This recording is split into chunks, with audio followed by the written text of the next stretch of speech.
The Red Room. Deep inside an old mansion in the suburbs, the Red Room is a place that no one dares to talk about. The mansion once belonged to the Hawthorne family, a prestigious family that disappeared decades ago under mysterious circumstances. Since then, the house has been abandoned, covered in moss and creepy rumors. Among the stories passed down by word of mouth, the rumor about the Red Room is the most terrifying. Many people say that anyone who enters that room never returns, or if they do, they become insane, unable to speak of what they have experienced. But that does not stop a group of curious young people from deciding to discover the truth. The group consists of 3 friends, Mark, Alice, and Brian. All 3 are amateur explorers, passionate about exploring abandoned places. When they hear about the mansion and the Red Room, they immediately make a plan. With flashlights, cameras, and boundless curiosity, they enter the house on a rainy evening. The mansion looked like a giant ghost standing in the middle of the forest. The light from the flashlights shone through the broken windows, reflecting on the damp walls. Inside, everything was suffocatingly quiet. The old curtains fluttered slightly in the cold wind that filtered through the cracks in the doors. "Where's the Red Room?" Alice asked, her voice trembling. Brian opened the old map they had found in the library. "Second floor. At the end of the right hallway."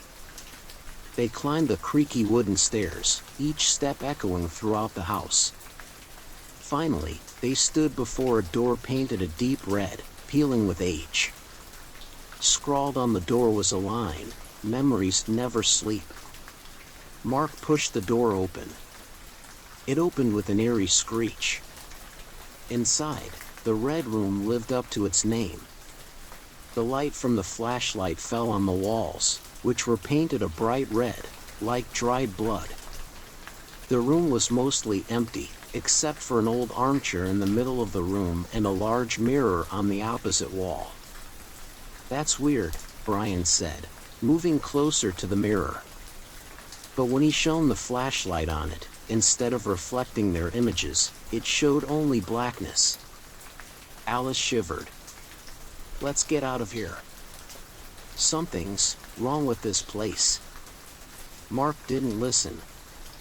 He looked around the room curiously, his eyes landing on a dark mark on the wall.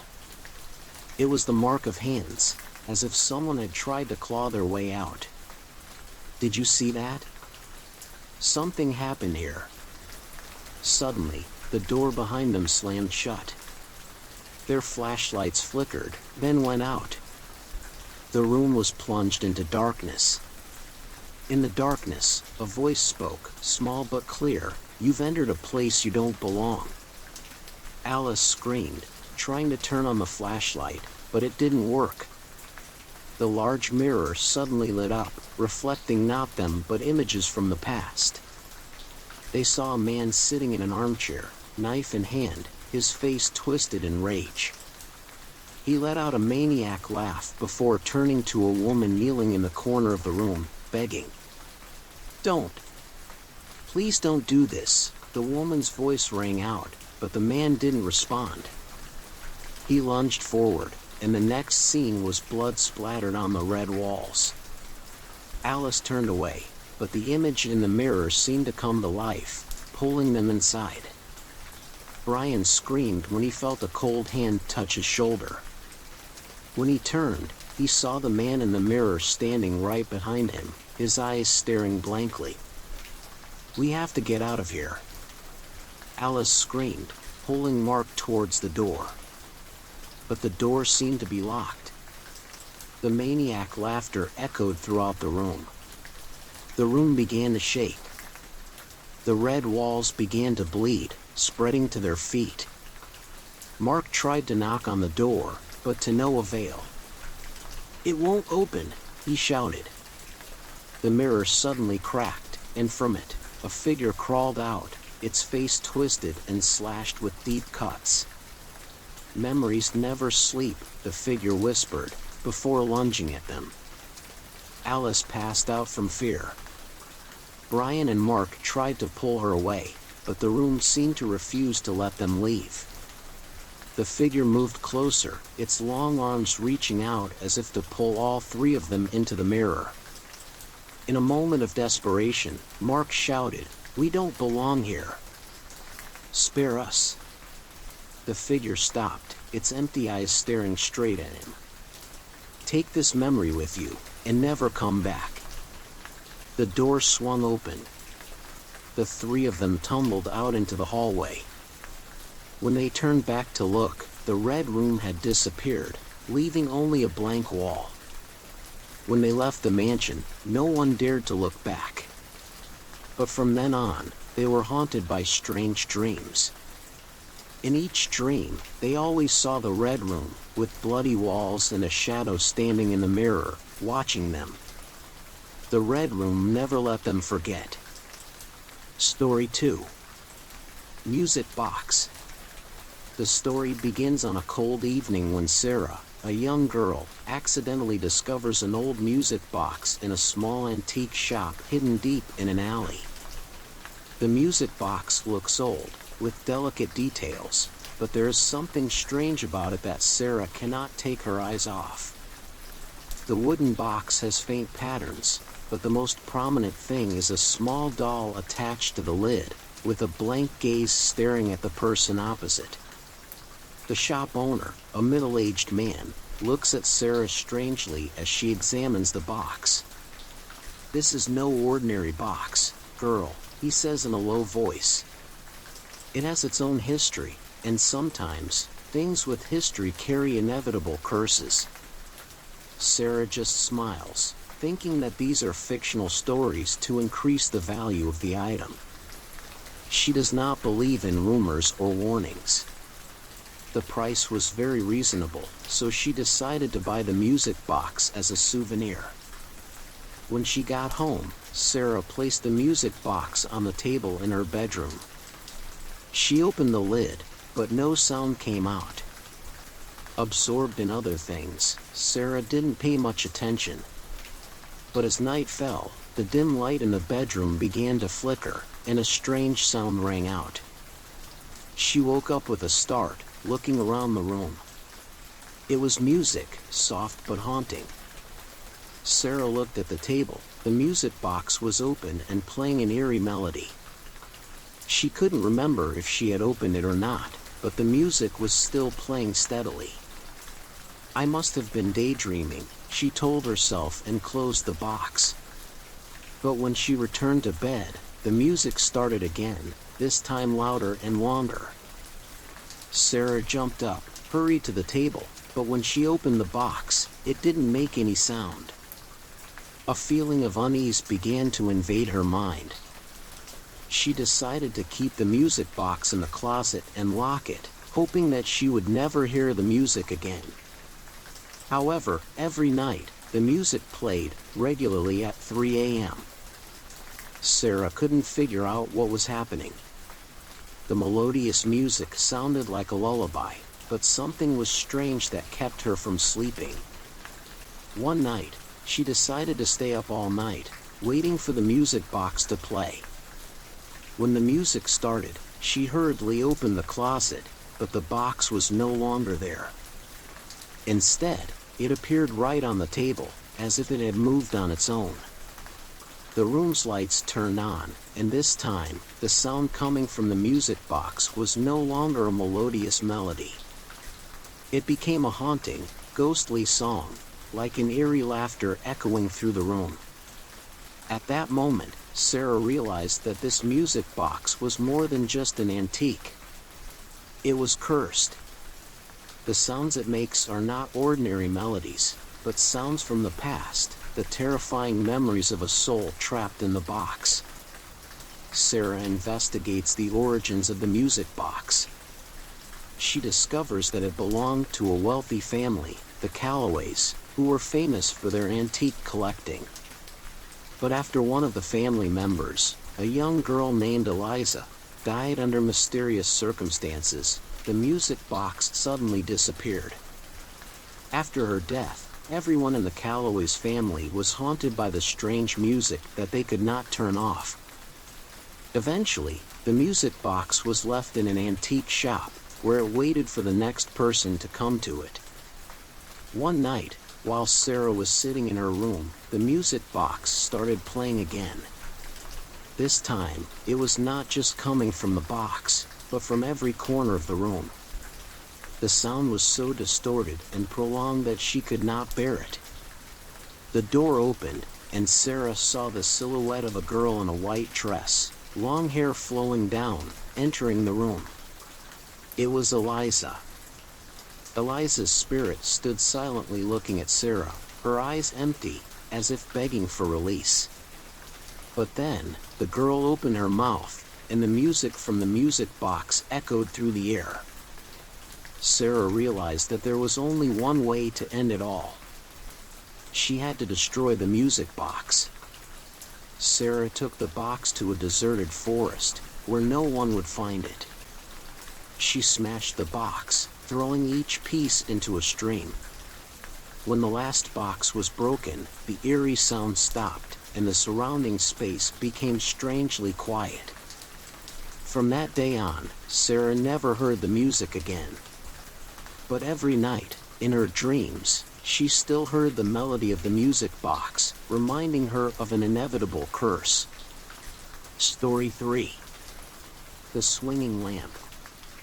House number 23, at the end of the street, has been abandoned for more than 30 years. People in the neighborhood avoid it, not because of its dilapidated appearance or the sound of the wind whistling through the broken windows, but because of a strange phenomenon, the light from the porch lamp. Even without electricity, the old lamp still sways and emits a dim yellow light on windless nights. People in the area call it the swinging lamp, a symbol of mystery and fear. Jack, a young and enthusiastic journalist, moves to town in search of inspiration for his writing. When he hears the story of house number 23, he is intrigued. Jack does not believe in ghosts or the supernatural, but he knows that scary stories always attract readers. House number 23, huh? The coffee shop owner raises an eyebrow when Jack asks. You'd better leave it alone. Those who try to enter never return. Jack just smiled. It must be a story to scare children. The man shook his head. You don't understand. Every time the lamp sways, a person is taken away. No one knows where, only that they don't come back. That night, Jack decided to check. He brought a flashlight, a video camera, and a notebook. As he approached the house, he felt an eerie silence. There was no sound of dogs barking, insects chirping, or wind. Everything seemed to be sucked into an endless void. The lamp hanging on the porch, though rusty, still swayed slowly, emitting a pale yellow light. Jack turned on the video camera and approached. When he touched the doorknob, a click was heard. The door, as if it had been waiting, slowly opened. Inside the house was a rotten space, with the smell of mold and rotten wood rushing to his nose. The old furniture lay scattered, covered in dust.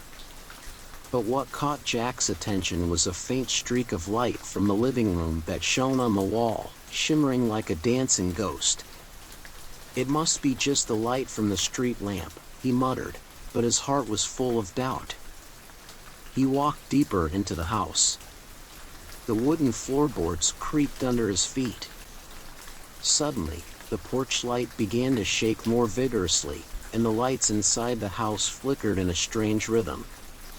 Jack felt a chill wash over him. From above, footsteps sounded, heavy and slow. Who's there? Jack shouted, his voice echoing in the empty space. There was no answer. The footsteps stopped, but the light continued to sway. Jack decided to climb to the second floor. The rotten stairs seemed about to collapse under his weight. When he reached the top, he saw a long hallway with many doors half closed. One of the doors glowed with a pale yellow light, the same as the porch light. Jack opened the door. Inside was an empty room, save for a large mirror in the middle of the room. The mirror reflected the space, but not his own figure. Instead, he saw another man in the mirror, pale, empty-eyed. Jack backed away, but the man in the mirror did not disappear. Instead, he stepped out of the mirror. "You shouldn't have come here," his voice echoing from several places at once. Jack turned to run, but the house was now a maze. The stairs were gone, the exit blocked by walls that had risen from nowhere. In a panic, he turned and saw the man from the mirror standing before him, his eyes glowing. "The lamp chose you," he whispered. The next morning, the swaying lamp was still burning on the porch. But no one had seen Jack. His camera was found lying in the middle of the living room, with the final footage showing the lamp swaying incessantly, while a voice in the distance said, "The lamp always asks for more." Number 23 is still there, with the lamp continuing to sway, waiting for the next curious person. Story 4. Ghost in the School. Hillcrest High School is an old building located on a hilltop, built in the 1920s. With long hallways, classrooms with large windows and creaky wooden stairs, this place was once the educational center of the small town. But what made this school famous was not the achievements of its students, but the creepy story of the ghost in classroom 13. According to the story, 30 years ago, a student named Emily passed away in this class. She was a quiet girl, had few friends, and often sat in the back corner of the class. It is said that on a winter afternoon, when a snowstorm hit, Emily stayed at school to finish her test. But the next morning, she was found unconscious on her desk. No one knew the reason. She died right there, in classroom 13. Since then, many people have said that they still see Emily's shadow in the classroom late at night. Lena, a new transfer student, had never heard of this story. She often stayed after school to study in the library. One day, when it was dark, Lena walked through the hallway and saw a dim light coming from classroom 13. She curiously walked over, thinking that someone had forgotten to turn off the lights. As she got closer, Lena realized that the classroom door was only slightly open, and inside, there was a figure sitting at the back of the class. She knocked lightly on the door. "Is anyone there?" There was no answer, but the figure remained silent. Lena pushed the door open and entered. The room was strangely cold, even though the school's heating system was still running. The figure wore an old uniform, her long black hair falling down to cover half of her face. "Who are you? Why are you still here so late?" Lena asked, but received no response.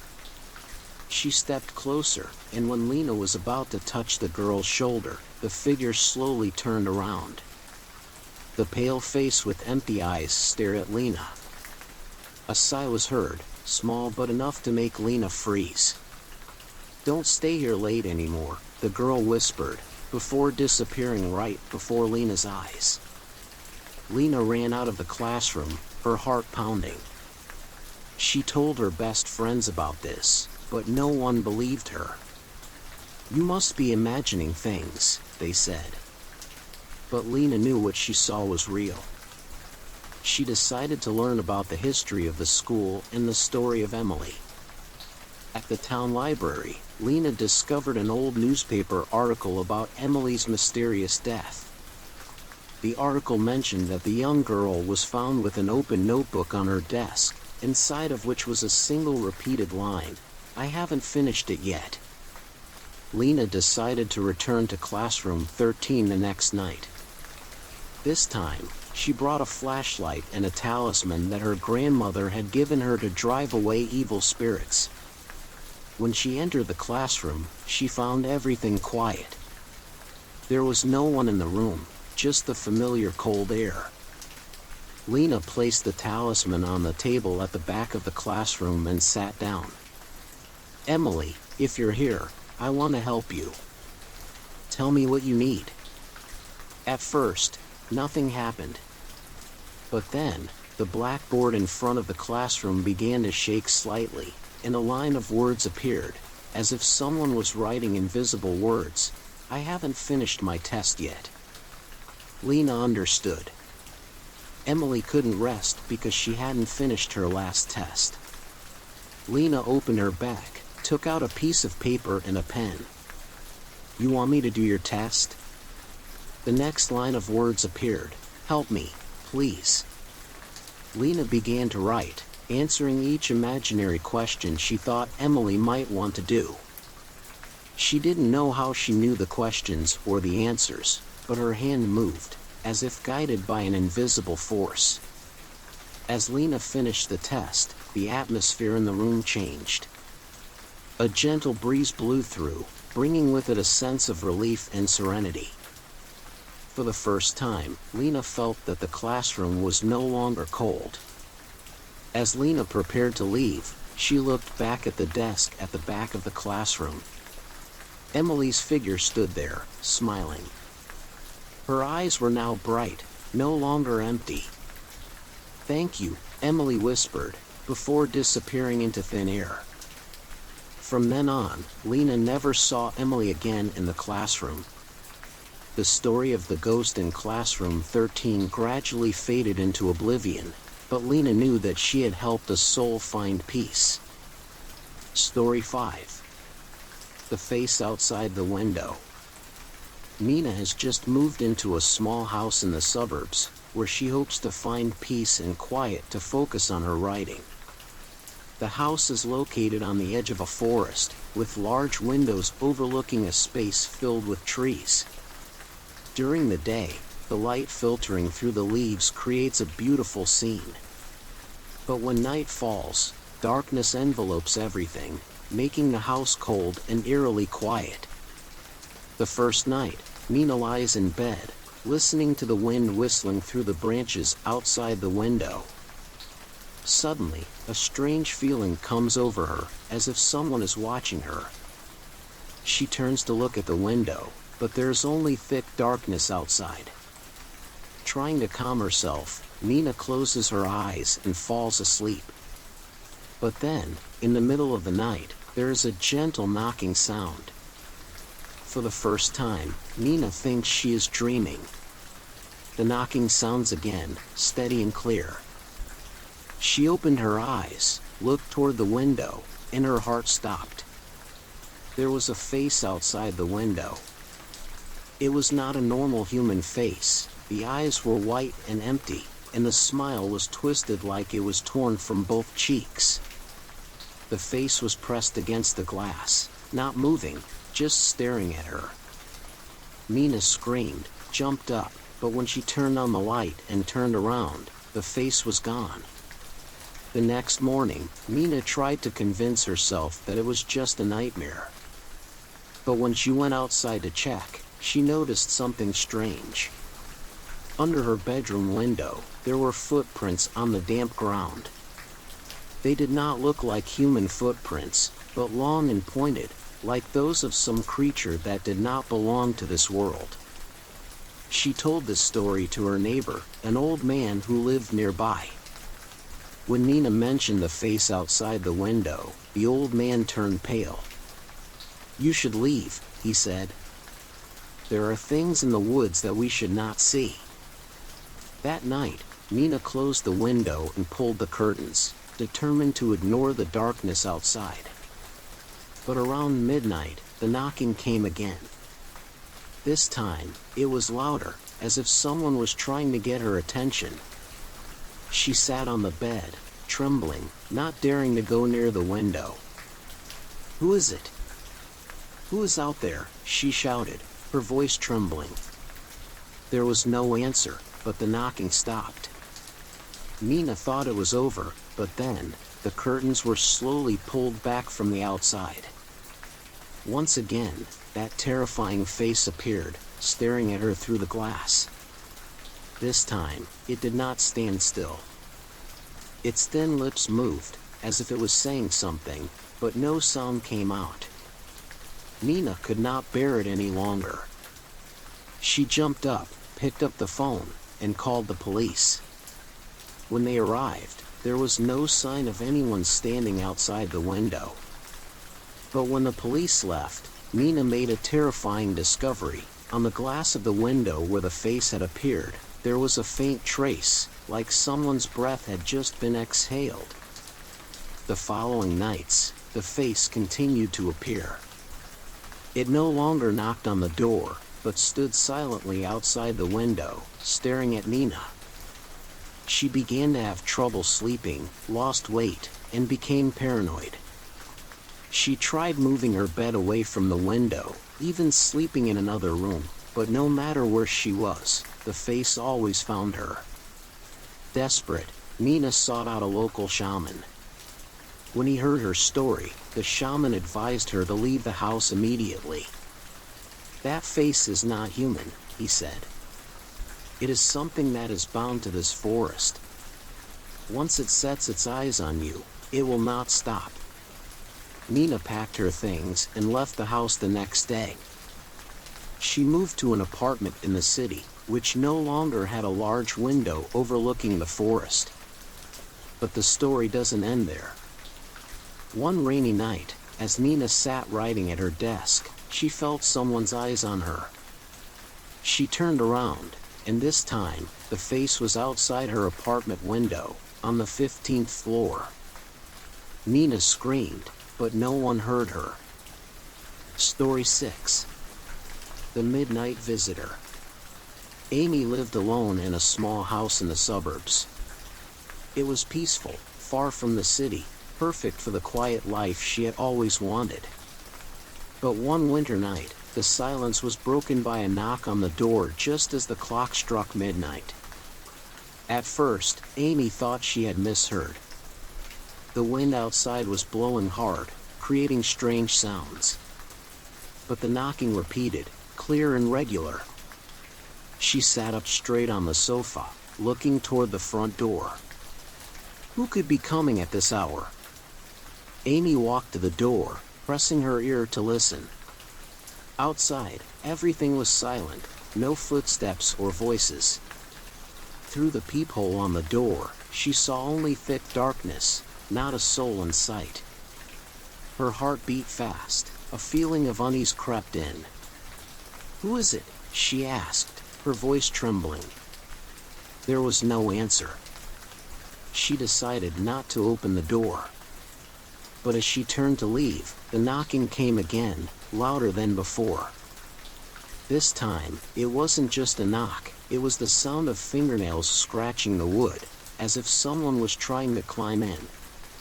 Amy panicked and picked up the phone to call the police. But as soon as she picked it up, the knocking stopped abruptly. The air in the house became unusually cold. She carefully looked through the window next to her, hoping to find a sign of someone knocking. But outside, there was only the wind blowing through the trees, not a soul in sight. The police arrived 15 minutes later, checked around, but found nothing suspicious. "It could be a prank," one of the police said. "But if you see anything strange, call right away." Amy nodded, trying to convince herself that it was all a misunderstanding. But as the police left, she noticed something strange. Deep scratches, like fingernails, ran from the middle of the door to the floor. The next night, Amy decided to keep the lights on and move the sofa closer to the window so she could watch outside. She didn't want to be surprised by any more knocks. Time passed slowly, and when the clock struck midnight, the knocking came again, as regular as the day before. Amy held her breath, looking through the window blinds. This time, she saw a faint figure standing in front of the door. The man was tall and thin, wearing a long black cloak. His face was hidden in the darkness, revealing only an eerie smile. "Who is it? What do you want?" Amy shouted, her voice cracking with fear. The man didn't answer. He just stood there, silent, and continued knocking. After a while, he turned and slowly walked away, but not toward the road, but toward the woods behind her house. Amy felt that she couldn't stay here alone any longer. She contacted her best friend, Jessica, and asked her to stay with her for a few days. Jessica agreed, and the next night, they both stayed up to see what would happen. At midnight, the knocking came again. Jessica, who didn't believe in the paranormal, decided to open the door to face the stranger. "We can't be scared forever," she said. When Jessica opened the door, no one was there. But as soon as she closed it, they heard giggling coming from behind them. Amy and Jessica both turned around, and they saw the silhouette of a man in a black cloak standing in the middle of the living room, his face still hidden, only a crooked smile showing. Jessica screamed and rushed out of the house, dragging Amy with her. They called the police, but once again, no trace of the man was found. The next day, Jessica advised Amy to leave the house. Amy listened to her friend and moved out. But even after she moved into a new apartment in the city, the midnight knocking continued to haunt her. This time, when she looked through the magic eye, the man's face with a distorted smile appeared clearly before her eyes. Story 7. Broken Mirror. The story begins when Mia moves into an old house that she has just bought for a surprisingly low price. The house is located in the suburbs, with spacious rooms and a small garden at the back. However, what catches Mia's attention the most is the large mirror hanging on the wall in the master bedroom. The mirror is in a classic style, with a wooden frame carved with intricate spiral patterns. Although the mirror is broken into many pieces, Mia feels a strange attraction to it. She decides to keep the mirror, even though many people advise her to throw it away. From the very first night, Mia feels something is wrong. When she enters the bedroom, she sees the mirror reflecting the light from the night light in a strange way, as if there is a separate light source inside the mirror. She moves closer to take a closer look, and for a moment, she seems to see a figure passing by in the mirror. Mia is startled, turns around to check behind her, but there is no one. "It must be my imagination," she reassured herself and went to sleep. But her sleep was restless. In her dream, she saw herself standing in front of the mirror, but the image reflected in the mirror was not her. It was another woman, pale-faced and with empty eyes, staring straight at her. The woman opened her mouth to say something, but Mia couldn't hear it. When she tried to move closer, the woman in the mirror suddenly reached out and touched Mia. Mia woke up with a start, her shirt soaked in cold sweat. But what terrified her most was that on her hand, where the woman had touched her in her dream, there was a red mark like a handprint. The next day, Mia told her best friend, Lauren. Lauren, who loved the supernatural, was immediately interested. "Maybe that mirror is connected to the other world," Lauren said. "You have to check where it came from." Mia and Lauren went to an antique shop in town that the previous owner of the house had frequented. When Mia described the mirror, the shop owner paled. "You shouldn't have it," he said. "That mirror used to belong to a woman named Evelyn. She died under mysterious circumstances, right in front of that mirror. It is said that her spirit is still trapped inside." Mia didn't believe the story, but she still felt uneasy. That night, she decided to cover the mirror with a thick cloth. But in the middle of the night, there was a rattling sound, as if someone was tapping on the mirror. Mia jumped up and looked at the mirror. The cloth had been pulled back, revealing a broken mirror with shards of glass reflecting strange light. She gathered her courage and approached. When she looked into the mirror, the reflection was no longer her room. Instead, she saw a long, dark hallway, with closed wooden doors on both sides. And at the end of the hallway, the woman from her dream stood, waving. Mia tried to escape from the mirror, but her legs seemed to be held in place. The woman in the mirror moved closer, and this time, Mia could hear what she said clearly: "Free me, or you will replace me." Suddenly, a cold hand reached out from the mirror, grabbed Mia's arm. She screamed, jerked her hand away, and the mirror fell to the ground, shattering into dozens of small pieces. But in each of the pieces, Mia could still see the image of the woman looking at her, her eyes filled with hatred. Lauren rushed to Mia's house when she heard the screams on the phone. When she got there, she found Mia huddled in the corner of the room, trembling and muttering something indistinct. The mirror was completely shattered, but no one dared to pick up the pieces. After that incident, Mia no longer lived in the house. She moved to another place, but the nightmares continued to haunt her. In her dreams, she always found herself standing in front of a long hallway, with the woman waiting at the end.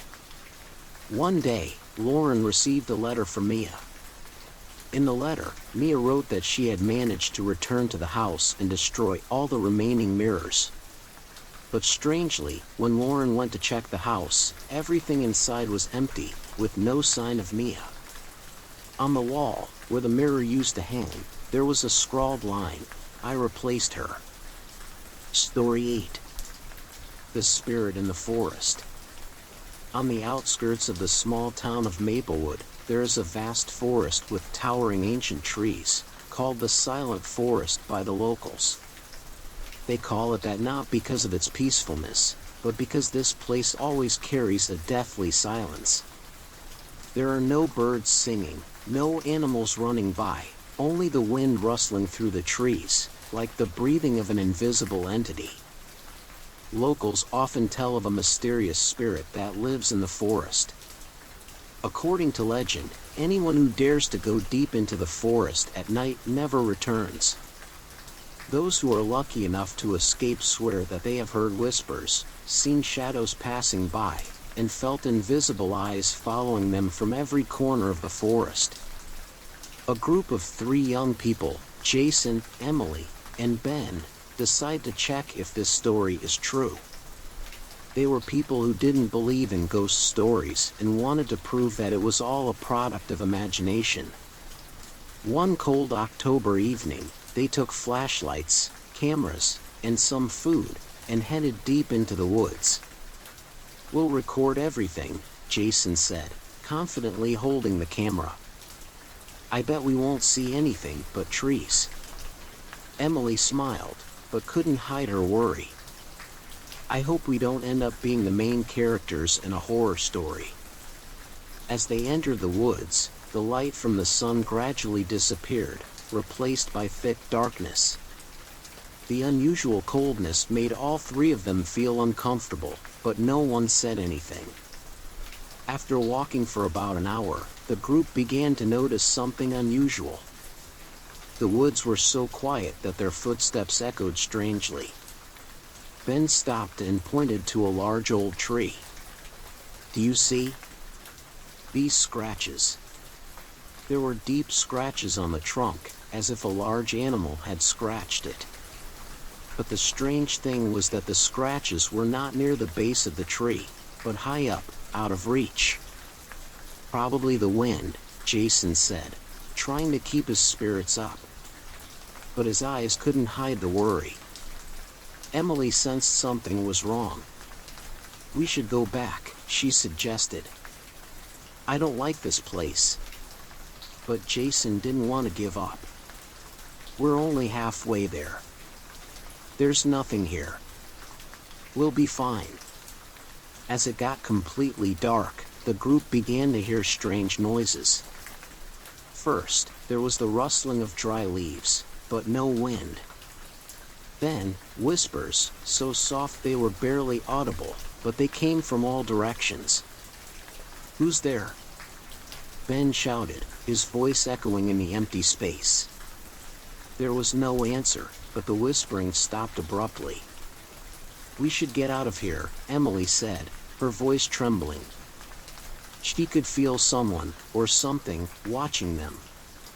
Jason, still trying to stay calm, turned on his camera and panned around.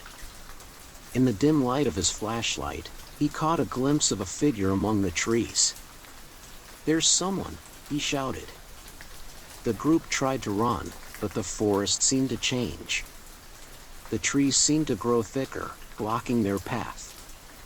Every direction looked the same, and they quickly became disoriented.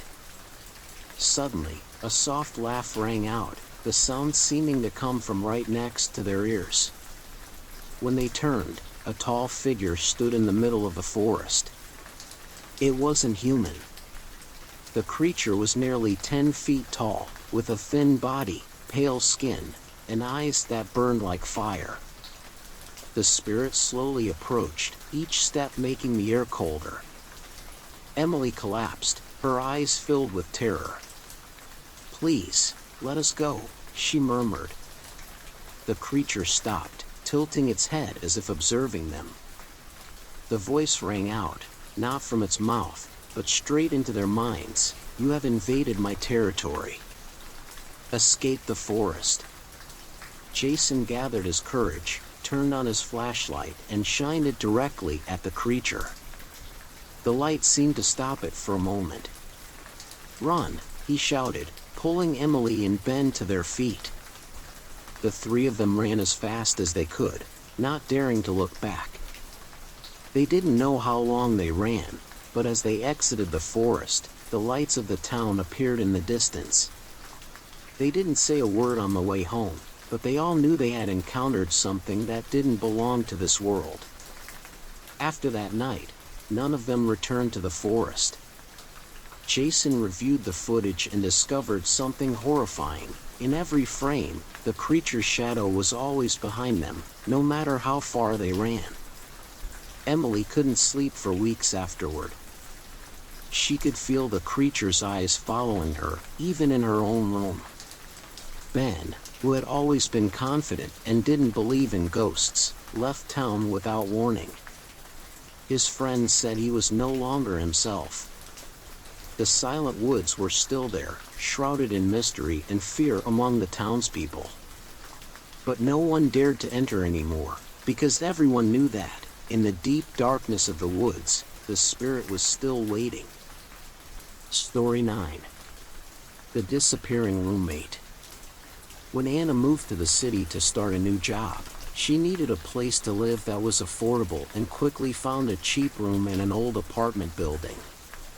The landlord told her that she would be sharing the apartment with a roommate named Lily, a girl who worked during the day and was rarely home in the evenings.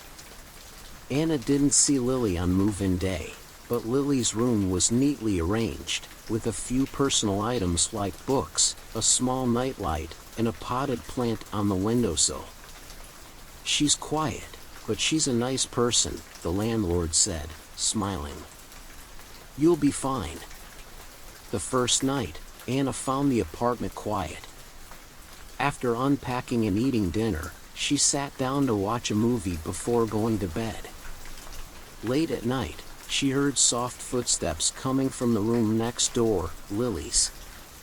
Anna guessed that Lily had already returned and didn't want to disturb her, so she just greeted her through the door. "Hello, Lily. I'm Anna, your new roommate." There was no answer. There was only the sound of Lily's door closing softly. In the early days, Anna rarely saw Lily. Every morning, Lily seemed to have left for work before Anna woke up, and in the evening, when Anna came home, Lily usually closed her door. However, late one night, Anna heard Lily whispering through the door. She couldn't make out what Lily was saying, but her voice sounded like a plea, small and trembling. "Lily, are you okay?" Anna knocked on the door, worried. There was no answer. The whispering stopped immediately. Anna stood in front of the door for a few more minutes, then decided to return to her room, telling herself that Lily was probably just talking on the phone. A few weeks later, Anna began to notice strange things. Lily never left any clear traces that she actually lived in the apartment. The living room, kitchen, and bathroom were all clean as if Anna had been the only one using them. Even Lily's room seemed to be the same as the day Anna had moved in. The books were all in order, and the potted plant on the windowsill was unfaded despite no one having watered it.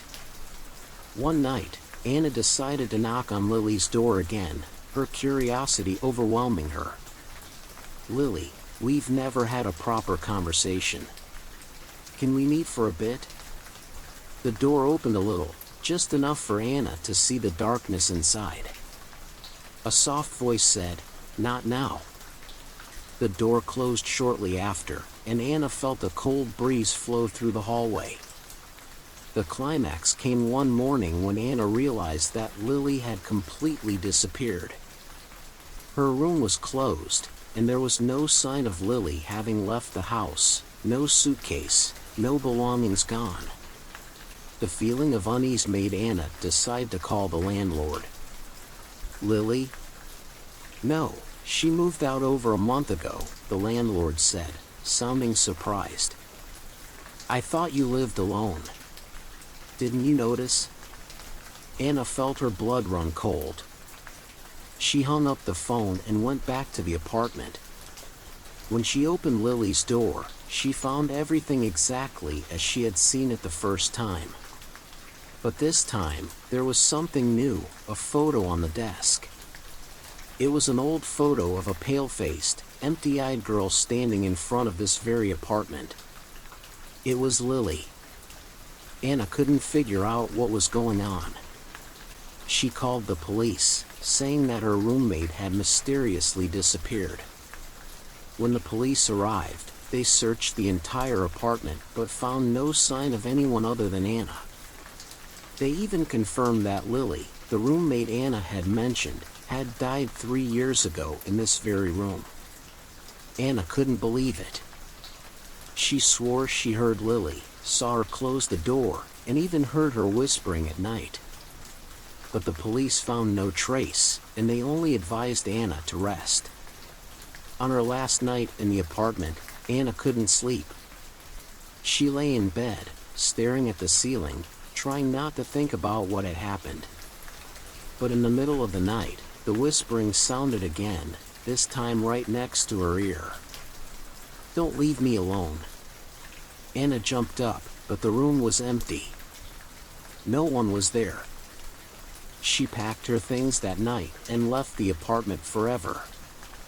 As she locked the door for the last time, the light from Lily's room flickered on, even though the entire apartment was dark. Story 10. The Cursed Necklace. The necklace was found in a small antique shop in a hidden corner of the city. Sophia, a young girl with a passion for vintage items, was drawn to it at first sight. The thin silver chain, with its brilliant green teardrop pendant, shone even in the dim light of the shop. The salesman, a gaunt old man, gave Sophia a strange look as she picked up the necklace. "Young lady, you shouldn't take this home," he said, his voice full of gravity.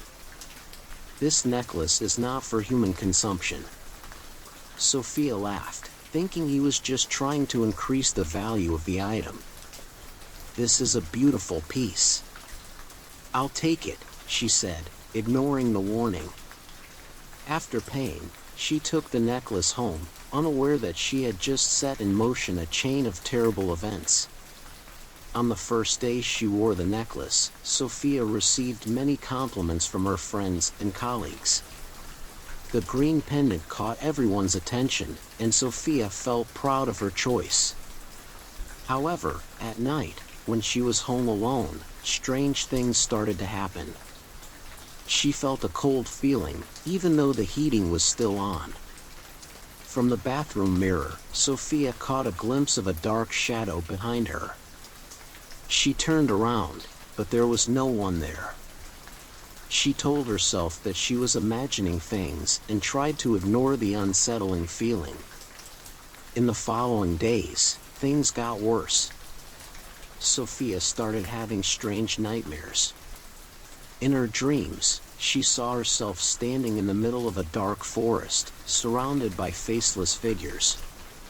They just stood there, looking at her, but not moving. When she tried to run away, they all raised their hands and pointed at the necklace around her neck. A whispering voice echoed in the air, "Give it back." Sophia woke up, covered in cold sweat. She took off the necklace and placed it on the bedside table, hoping that the dreams would stop.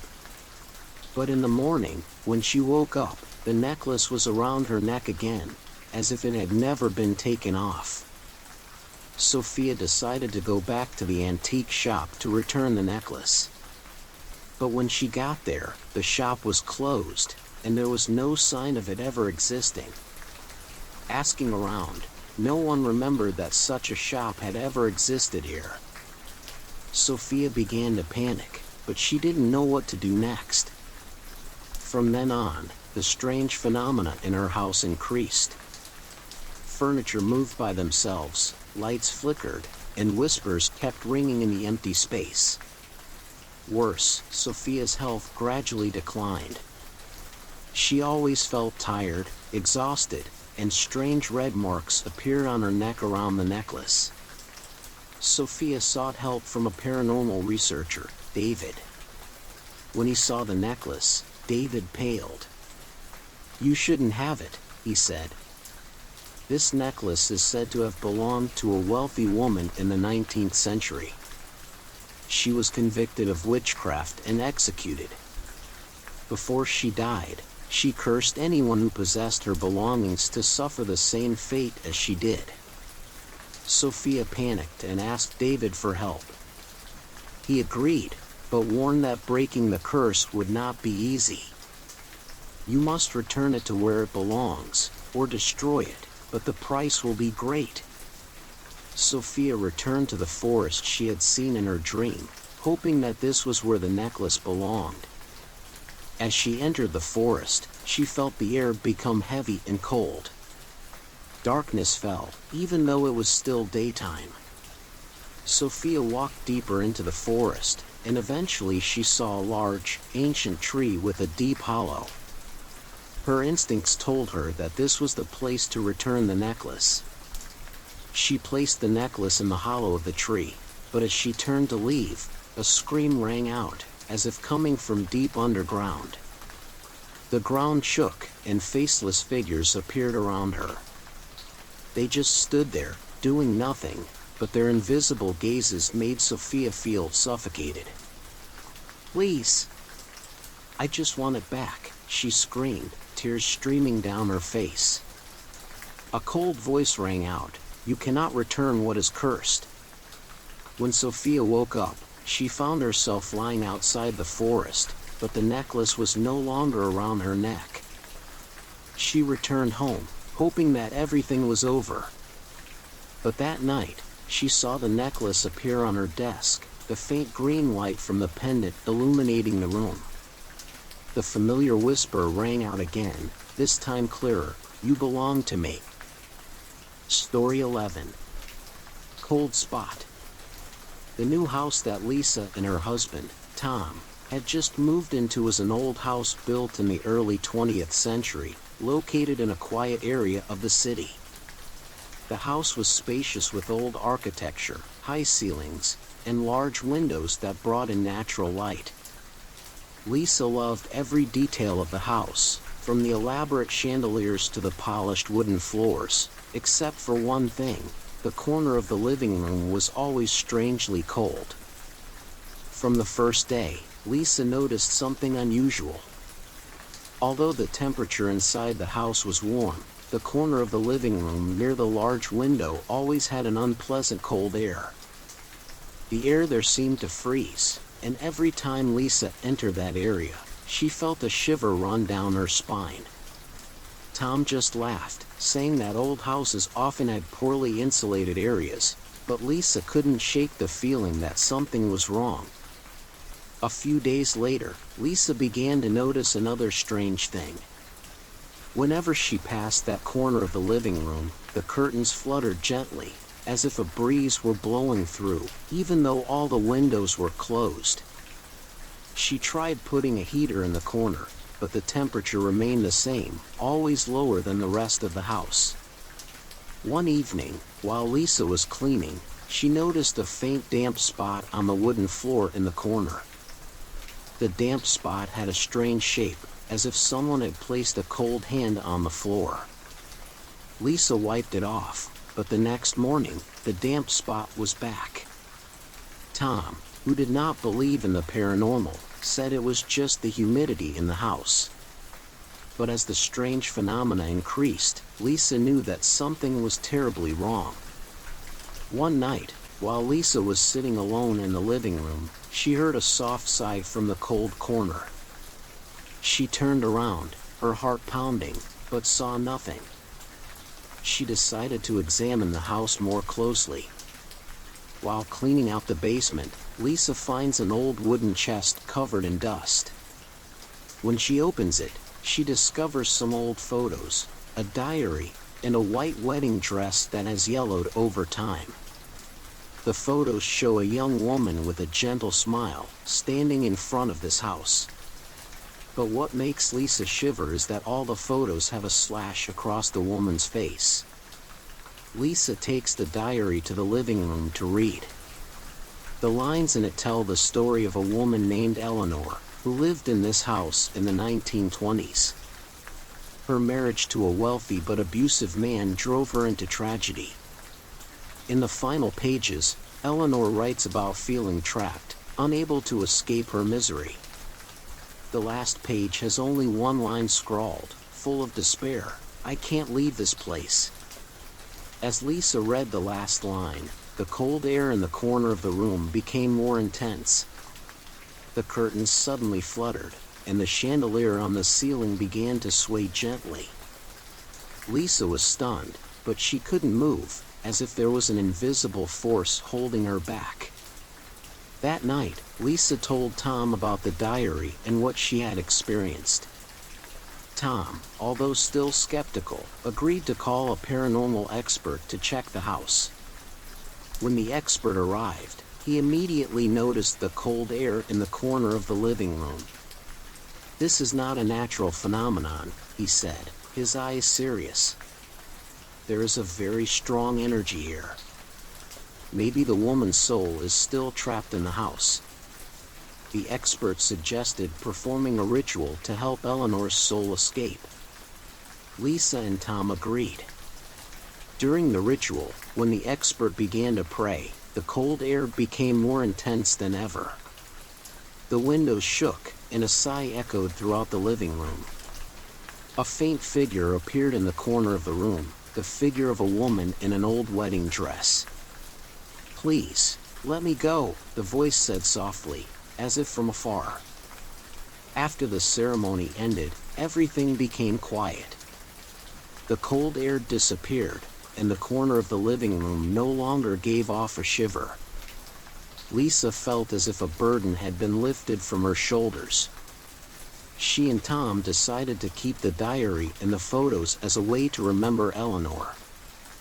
However, sometimes, on quiet nights, Lisa would still feel a gentle breeze blowing through the corner of the living room. She told herself that it was just her imagination, but deep down, she knew Eleanor was still somewhere, watching over the house she once called home. Story 12. The Singing Ghost. The story begins when Rachel, a young musician, moves into a small house in a remote countryside. This house used to belong to a famous 19th century opera singer named Eleanor Gray, who was known for her captivating voice, but died mysteriously in this very house. Rachel doesn't know much about the history of the house. She is simply attracted to the quiet space to compose music. From the very first night, Rachel feels something is different. When she sits at the old piano that the owner left behind, the keys make a strange sound even though she has not touched it. She thinks the piano is broken and ignores it. But when she starts playing a gentle melody, a faint singing voice echoes somewhere in the house. Rachel stops playing, her heart pounding. "Is anyone here?" she calls out, but there is only silence in response. She tells herself that she is imagining things and decides to go to sleep. The following nights, things got even stranger. In the middle of the night, as Rachel lay in bed, she heard a song coming from the living room. The voice was clear, but mournful, singing in a language she didn't understand. Rachel walked out of the room, following the singing. As she approached the piano, the singing stopped abruptly. In the silence, Rachel felt a cold breeze, and on the piano lid, an old sheet of music lay neatly, as if someone had just placed it. Rachel looked at the sheet of music. It was a classical piece of music she had never seen before, with notations and lyrics written in elegant handwriting. Fascinated, Rachel decided to try playing the song on the piano. As she played the first notes, the voice came again, this time clearer, as if someone were standing right behind her. Rachel turned around, but there was no one. She felt a chill down her spine, but at the same time she was mesmerized by the beauty of the voice. She continued to play, letting her voice blend with the melody. But when she finished the song, a sigh was heard, and a soft voice said, "Thank you for listening to me." The next day, Rachel told this story to her friend, Lauren, a musicologist. Lauren was immediately interested and decided to visit Rachel to find out more. When she saw the sheet of music, Lauren paled. "Did you know? This is Eleanor Gray's last song, the one she never got to perform before she died. It is said that her voice is cursed, and anyone who plays this song will be drawn into her tragedy." Rachel did not believe in superstitions, but she could not deny that strange things had happened. Lauren advised her to stop playing the song, but Rachel felt compelled, as if Eleanor was inviting her to continue. That night, Rachel decided to finish the song again. As she played the last notes, the atmosphere in the room changed. The walls seemed to blur, and Rachel felt as if she were standing in a large auditorium. Before her, a woman in a long white dress, her hair flowing, stood on stage. It was Eleanor Gray. Eleanor looked at Rachel, her eyes sad but grateful. "You helped me do what I never could," Eleanor said, her voice ringing like music. "But you have to be careful. This song carries my pain, and it doesn't let anyone go easily." Rachel felt drawn to Eleanor's gaze. When she finished the song, Eleanor's figure disappeared, and Rachel returned to her living room. But from that night on, she never heard her voice again. The sheet music disappeared as well. Thinking that everything was over, Rachel continued her work on the song. But every time she tried to write a new song, the notes unconsciously led to the melody of Eleanor's last song. Rachel realized that the song had become a part of her, inseparable. Sometimes, on quiet nights, she would hear the voice in her head, a reminder that Eleanor was still there, forever linked to her song. Story 13. Strange Footprints. The small house in the middle of a quiet countryside is where the Peterson family recently moved in, hoping to find peace. With a wooden porch, a large garden, and a small dirt road leading into the woods behind, it seemed like a perfect haven for the family. But that peace didn't last long. The first night after moving in, when Sarah Peterson stepped outside to clean the backyard, she noticed something unusual. There were strange footprints on the ground, wet from the previous day's rain. They were larger than any human footprints, with 5 long, pointed toes. Sarah stopped, staring at the deep prints in the ground, leading from the woods to the porch. "Ted! Come out here and look," she called to her husband. Ted stepped out, frowning as he saw the footprints. "They must be from a large animal," he said, trying to reassure his wife. But deep down, he also felt that something was wrong. The footprints were too strange, unlike any animal he had ever seen. The next morning, the footprints disappeared with the first light of day. Ted and Sarah thought that everything was over. But as night fell, strange noises began to be heard.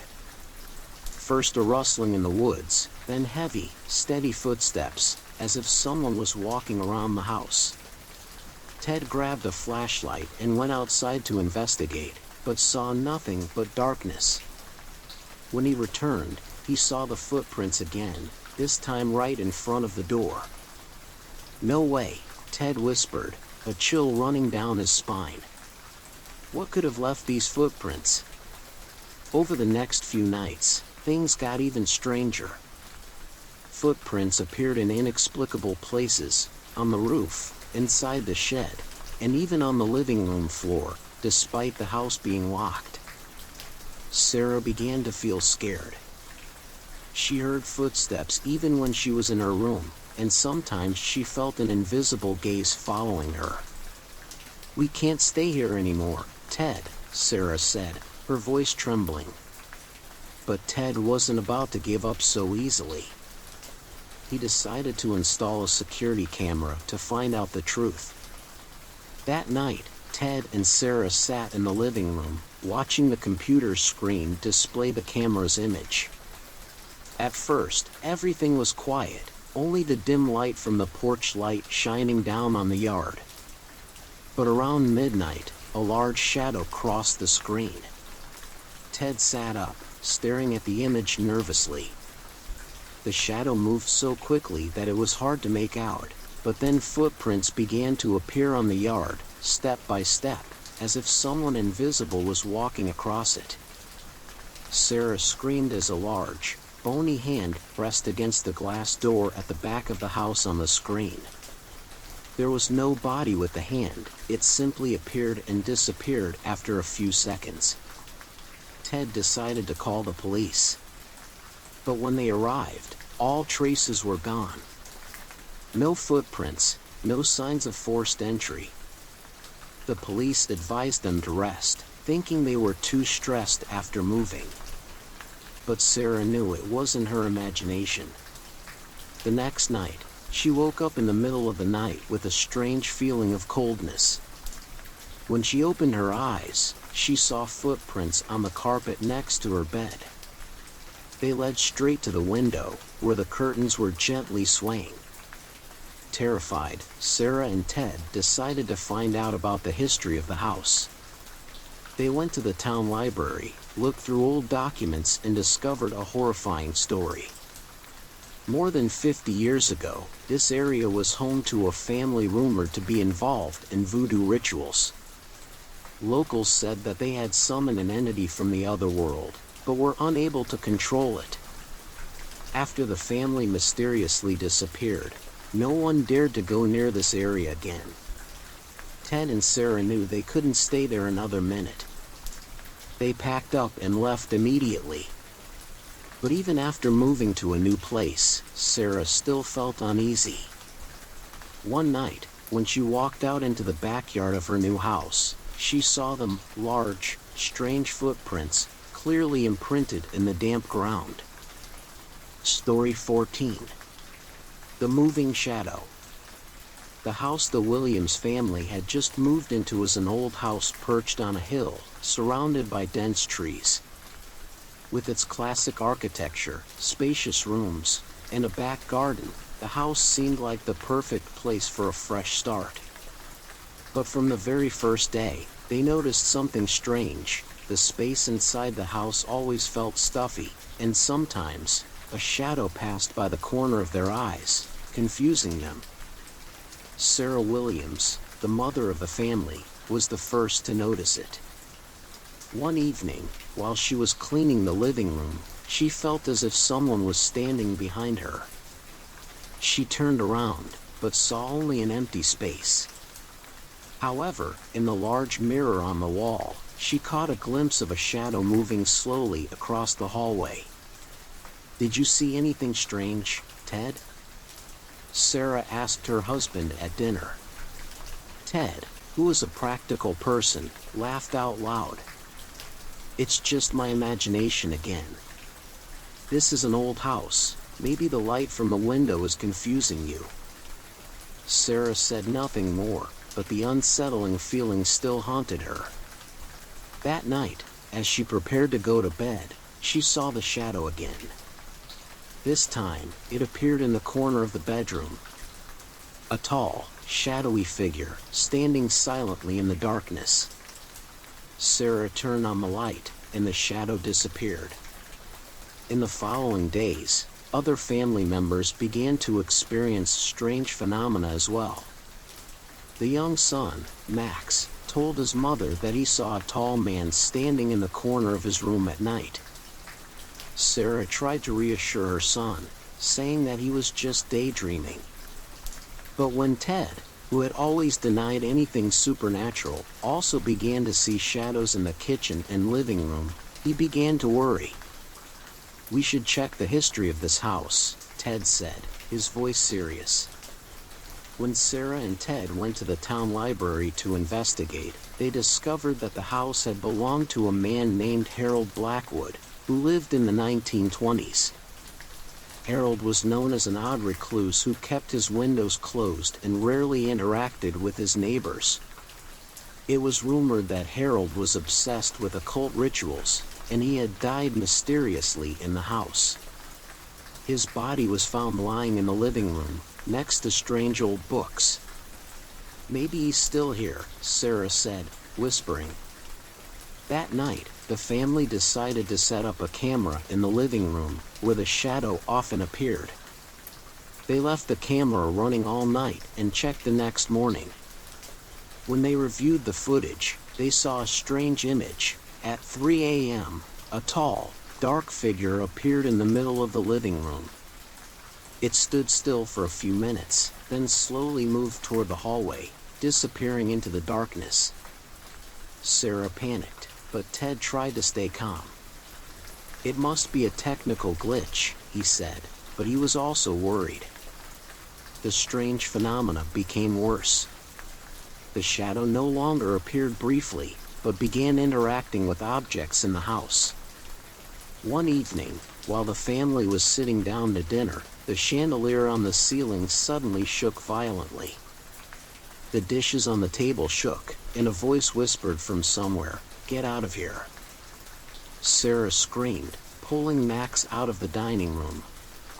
Ted tried to call the police, but by the time they arrived, everything had returned to normal. There was no sign that anything had happened in the house. Sarah and Ted decided to call a paranormal expert. When the expert entered the house, he immediately sensed the presence of a powerful entity. "This is not an ordinary spirit," he said. "This shadow is some kind of evil energy, bound to the house." He performed a cleansing ritual, using candles and herbs to drive away the negative energy. During the ritual, the shadow appeared one last time, standing in the middle of the living room, its red eyes staring at the Williams family.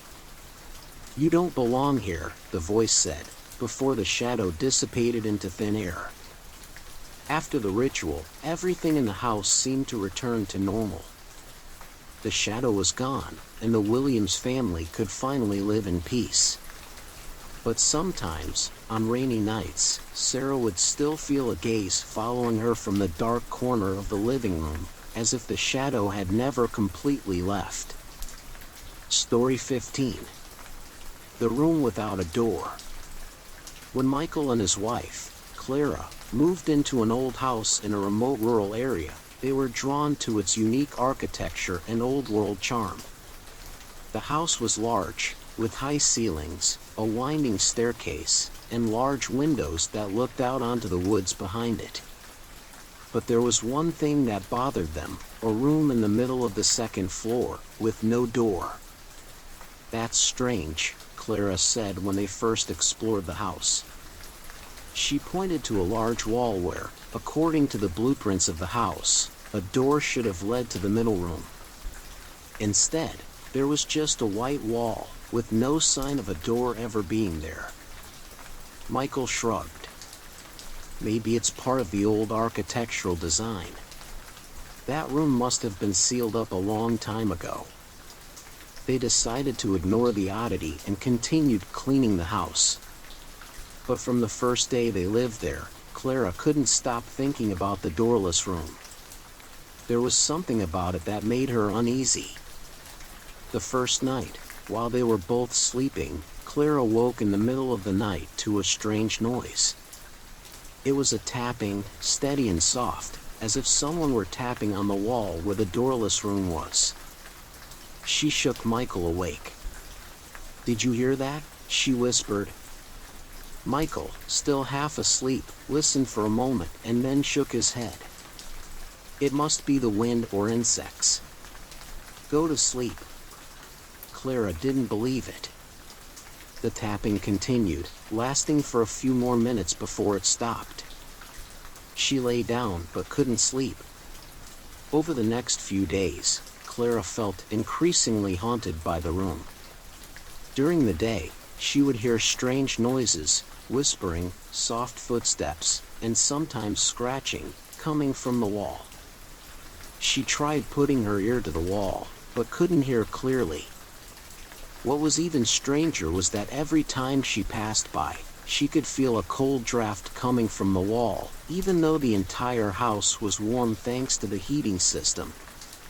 "We should do something," Clara said to Michael one evening.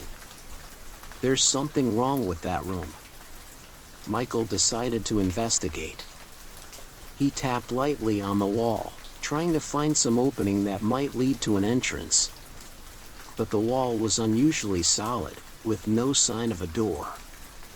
"If you want, I can have someone come and break down this wall and look inside," Michael said.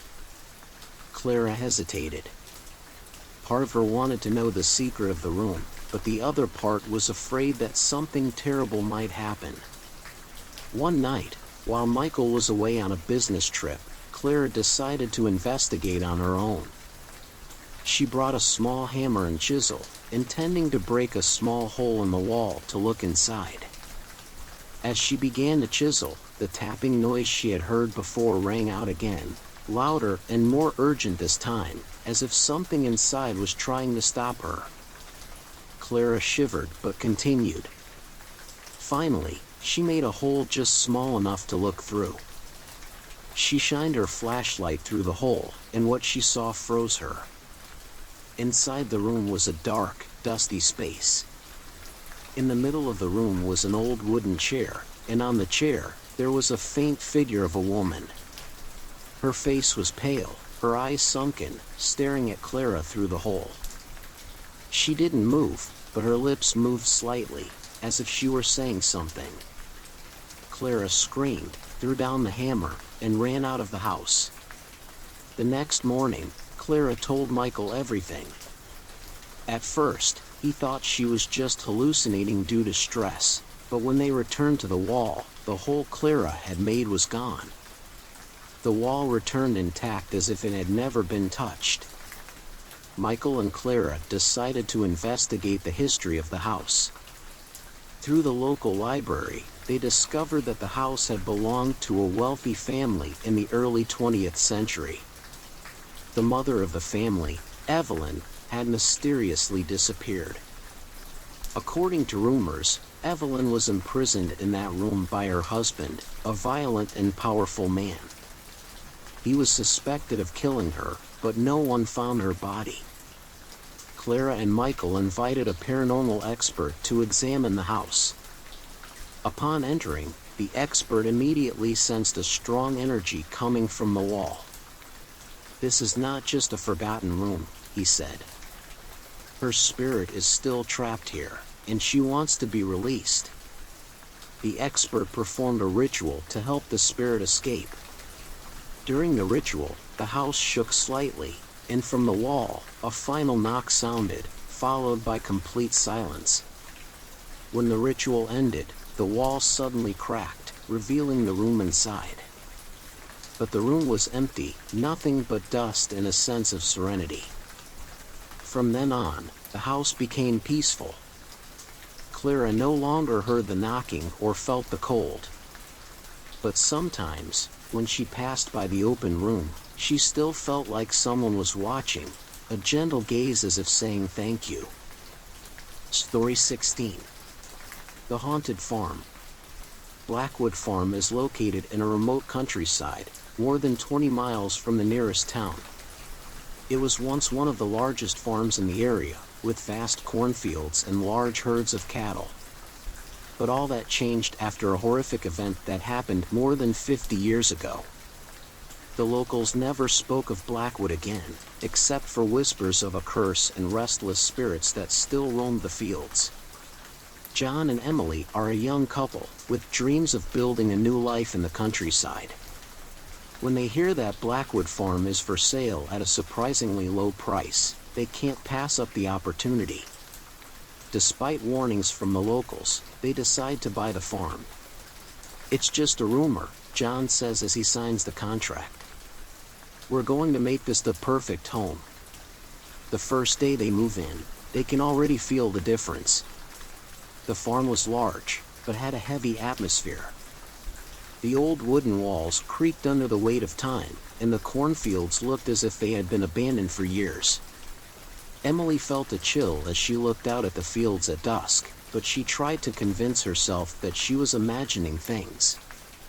It all started a few days after they moved in.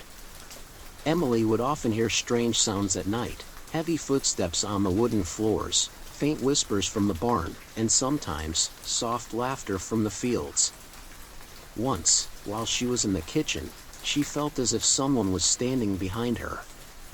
But when she turned around, there was no one there, only the window curtains were moving slightly, even though there was no wind. John, who had always thought that ghostly things were just the product of imagination, began to change when he saw footprints on the ground outside. Footprints led from the cornfield to the porch, but there was no sign of who had left them. They were large, deep, and strange, as if they had belonged to a barefoot person with unusually large feet. One night, while John and Emily were sleeping, they were awakened by a loud banging on the front door. John jumped up, grabbed a shotgun, and went outside to investigate. In the dim light of the moon, he saw a faint figure standing in the middle of the cornfield. The figure was tall, wearing a tattered black cloak, but had no face. As John shouted, the figure slowly dissolved into the air, leaving a cold chill that seeped into his skin. Emily, shivering by the window, said she had seen the figure many times before. "They don't want us here," she whispered. The next day, the two decided to research the history of the farm. At the local library, they made a horrifying discovery. In 1943, a family of 6 who once lived on the Blackwood farm died mysteriously. The father, Samuel Blackwood, is said to have gone insane and murdered his entire family before committing suicide in the middle of a cornfield. Locals believe that the Blackwood spirits still haunt the farm, protecting it from anyone who dares to set foot there. Determined not to give up, John and Emily invite a shaman to cleanse the house. When the shaman enters, he immediately senses a powerful energy. "There are a lot of spirits here," he says. "They're not evil, but they're stuck between two worlds. They're restless." The shaman performs the cleansing ritual, but things don't go as planned. As he begins to pray, cackling sounds come from the walls, and the lights in the house flicker. A cold draft sweeps through the room, and the silhouette of a family appears briefly. There was a tall man, a woman with empty eyes, and 4 children standing silently, all staring at John and Emily. The shaman shouted, asking them to leave. The Blackwood family's silhouettes slowly faded, and the house returned to silence. After the ceremony, the farm seemed less gloomy. But Emily no longer felt comfortable living here. She convinced John to sell the farm and leave. "We don't belong here," she said. They moved on, leaving Blackwood Farm with its mysteries that have never been fully solved. But occasionally, on full moon nights, locals say they still see the silhouettes of a family standing in the cornfield, silently watching the house, waiting for the next visitor to enter their domain. Story 17. The Forgotten Letter.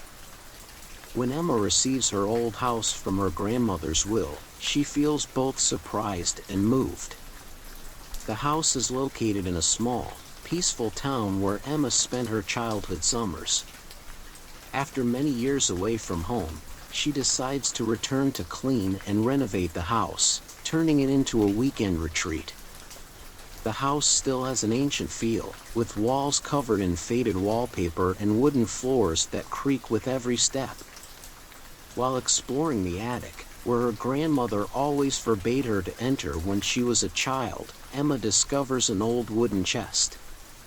It is covered in dust, but the chest seems to have been carefully preserved. When Emma opens it, she finds old photos, a diary, and a yellowed letter, tied tightly with a red ribbon. Curious, Emma unties the ribbon and reads the letter. The words were shaky and blurry, but she could still make out the content. "Dear Evelyn, by the time you read this, I will probably no longer be here. I'm sorry for what I'm about to do, but I had no choice. The secret we've tried so hard to keep will never leave us alone. If anyone finds out, it will destroy us all."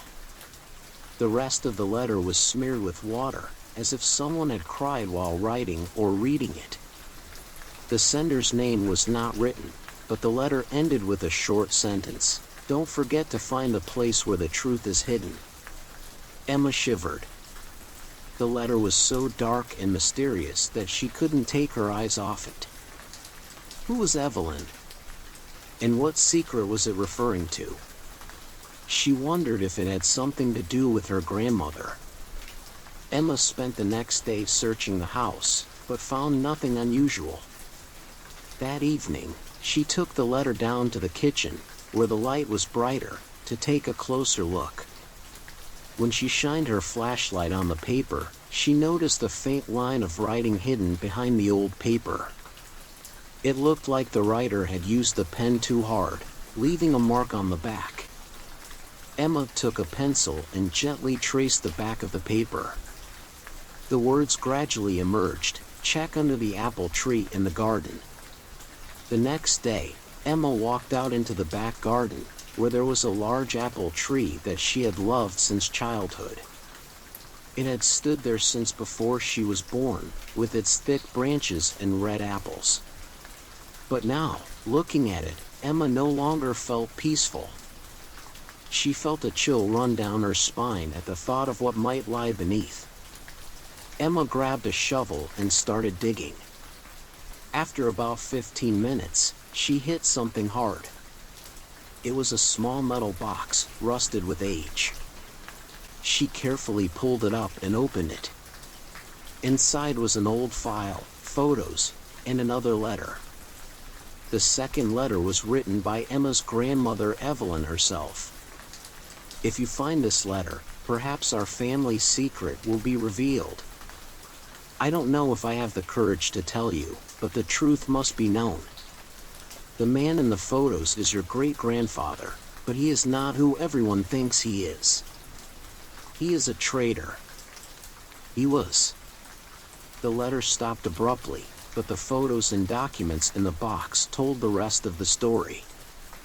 Emma's great-grandfather, whom the family had always honored as a war hero, was in fact a traitor who had betrayed his comrades to save himself. His actions had cost many lives. After the war, he returned home, haunted and terrified that his secret would be exposed. Evelyn, when she discovered the truth, tried to hide it to protect her family's honor. But the pain and guilt haunted her for the rest of her life. Emma sat quietly in the garden, the photos and documents falling from her hands. She felt like her whole world was collapsing.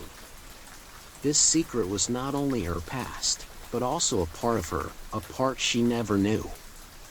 That night, Emma decided to leave everything in the box and bury it under the apple tree. She did not want the secret to destroy the beautiful memories of her grandmother and her family. But as she entered the house, a cold wind blew by, and she heard a whisper, as if from afar, "Thank you." Story 18. The Lost Child. The small village nestled among the green hills, with old wooden houses and dirt roads leading to the fields. This is where Amy decided to spend time to rest after months of stressful work. She rented a small house on the edge of the village, next to the dense forest. The friendly locals and peaceful scenery made Amy feel like she was entering another world. But she did not know that this village also held a long-forgotten mystery. On her first night in the house, Amy was falling asleep when she heard a gentle knock on the door. The knock was steady, small but clear, making her wake up with a start. Looking at the clock, she saw that it was almost midnight. She walked to the door, but when she opened it, there was only darkness outside. No one was standing in front of the door, only the faint moonlight shining down on the dirt road. Amy closed the door, telling herself that she had heard wrong. But as soon as she turned around, the knock came again, louder this time. Amy felt a chill run down her spine, but she opened the door again. She looked around, and this time, she saw a child standing at the edge of the woods. It was a boy about 8 years old, dressed in old clothes, with sad eyes. "Who are you? Why are you here so late?" Amy asked, her voice trembling. The boy didn't answer. He just stood there, looking at Amy with his deep black eyes, then turned and ran into the woods. The next morning, Amy told the landlady about this. The old woman, her eyes filled with seriousness, was silent for a long time before saying, "You saw that child, didn't you?" Amy nodded, feeling uneasy. "That boy went missing many years ago. One night, he ran into the woods and never came back. The people of the village searched for many days, but no one found any trace. They say the boy's spirit still wanders, trying to find his way home." Amy didn't believe in ghost stories, but what she saw made her unable to ignore it. That night, she placed an oil lamp on the windowsill, hoping that the light would reassure the boy if he returned. Around midnight, there was another knock on the door. This time, Amy wasn't afraid. She opened the door, and there was the boy again, his eyes full of anticipation. "What do you need? Can I help you?" Amy asked. The boy just raised his hand, pointing toward the woods. Amy hesitated, but her feelings of pity overcame her fear. She put on her coat, grabbed the oil lamp, and followed the boy. The woods were cold and pitch black at night. Amy walked slowly, the oil lamp flickering on the branches. The boy led the way, but didn't say a word. After a while, they came to a clearing where there was an old well. The boy stood in front of the well, turning to look at Amy, his eyes seemingly wanting to say something. Amy moved closer. Beside the well, she saw a small handkerchief, faded by time.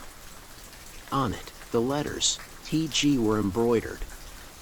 "Is this yours?" Amy asked. The boy nodded, and for the first time, a small smile appeared on his face.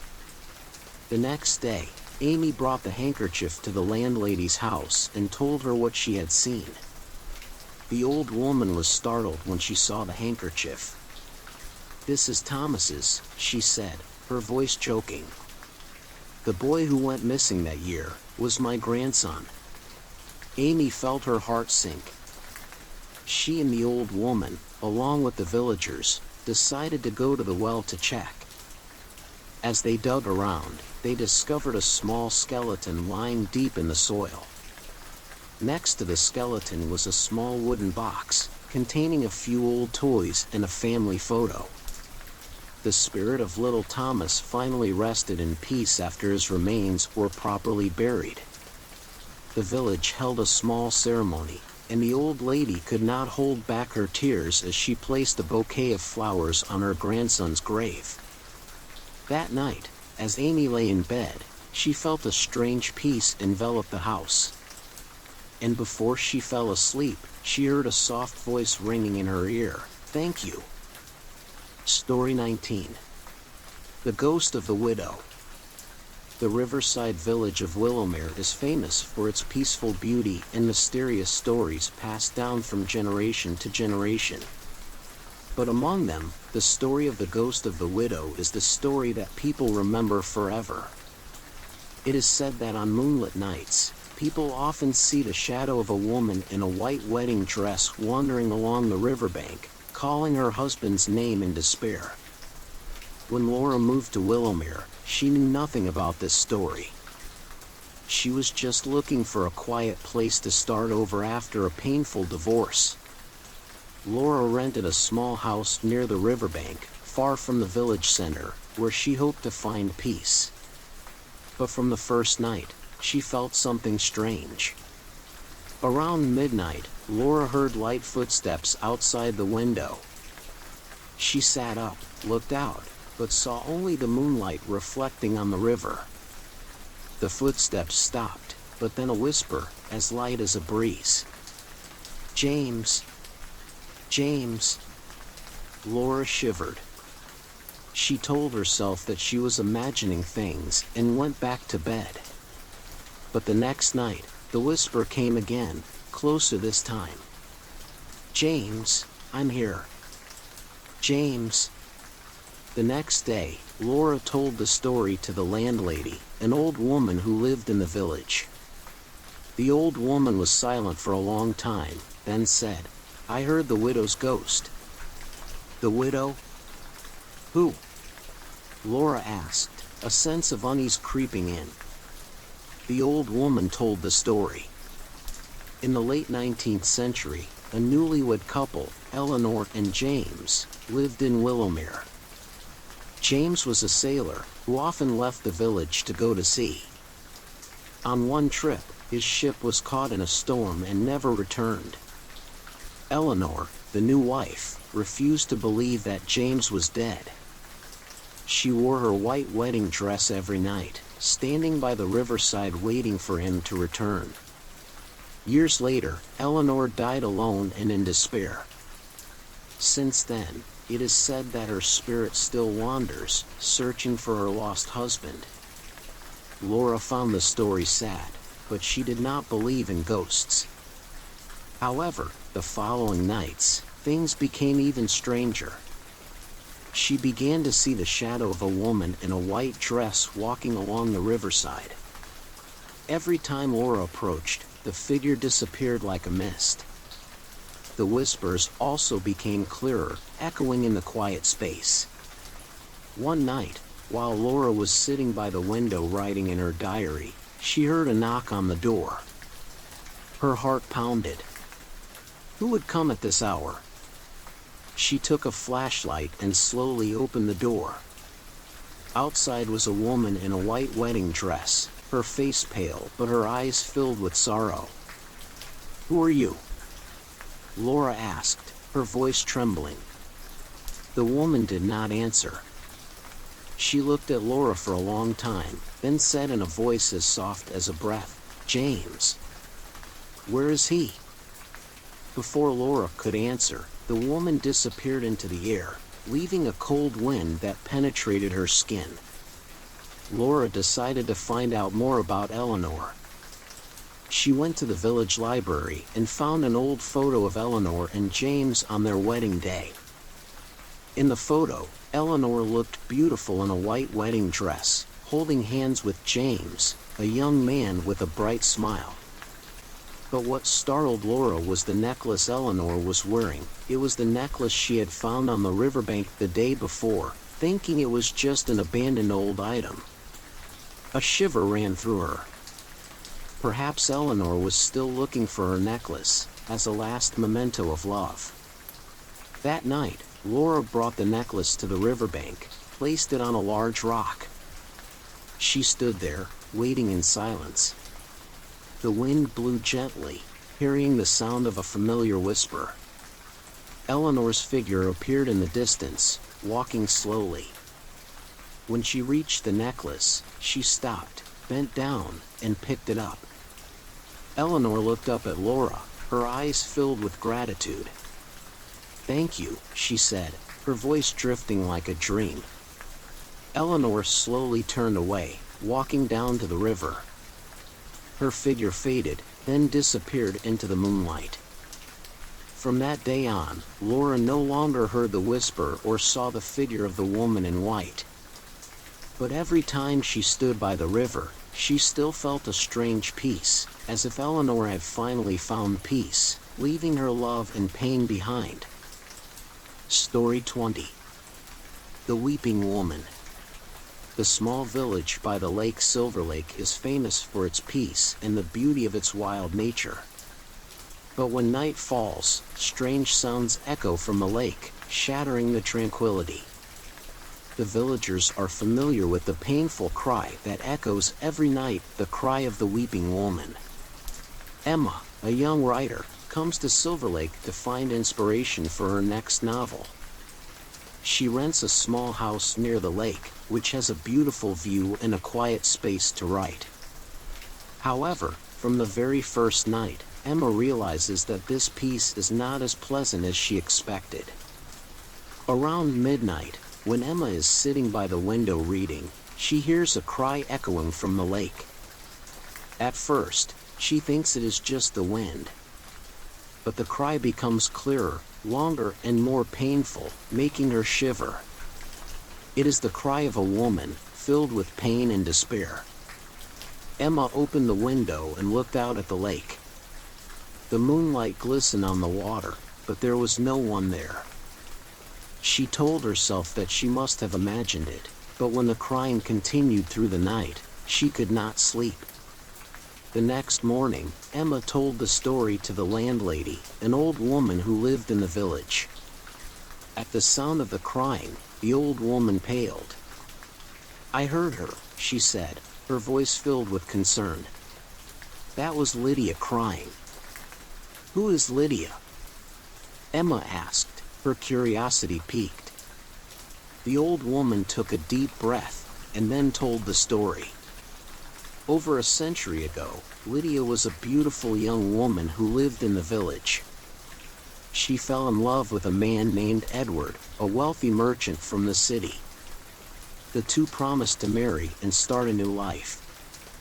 But on the wedding day, Edward never showed up.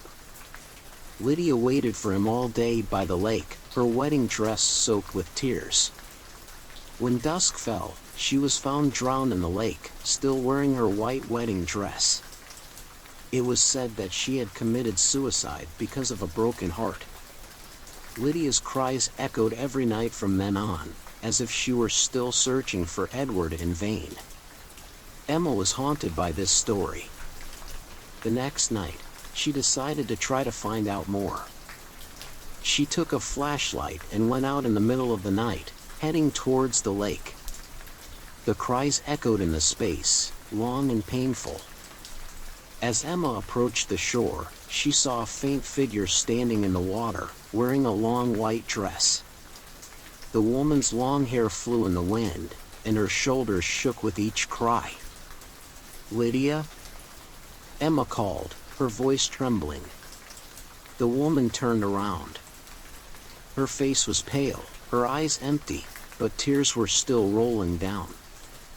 She looked at Emma, said nothing, and slowly disappeared under the water. The next day, Emma goes to the village library to learn more about Lydia's story. She discovers that Edward, the man Lydia loved, never intended to marry her. He left the village the night before the wedding, taking all the money Lydia had given him to help him with his business. When she learns this, Lydia cannot bear the pain and betrayal, so she chooses to end her life. Emma feels sorry for Lydia. She decides that she must do something to help Lydia's soul rest in peace. The next night, Emma brings a bouquet of white flowers and a lantern to the lake.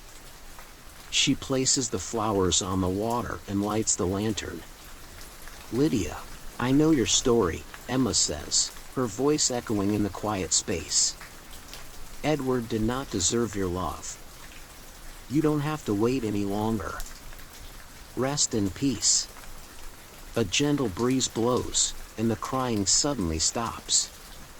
The water became still, and once again, Lydia's figure appeared. She looked at Emma, this time with eyes full of emotion. A small smile crossed her face before her figure faded and disappeared into thin air. From that night on, the crying at Silver Lake never rang out again. The villagers felt relieved, and Emma knew that Lydia had finally found peace. But every time she stood by the lake on moonlit nights, Emma could still feel a gentle breeze, like a thank you from a liberated soul.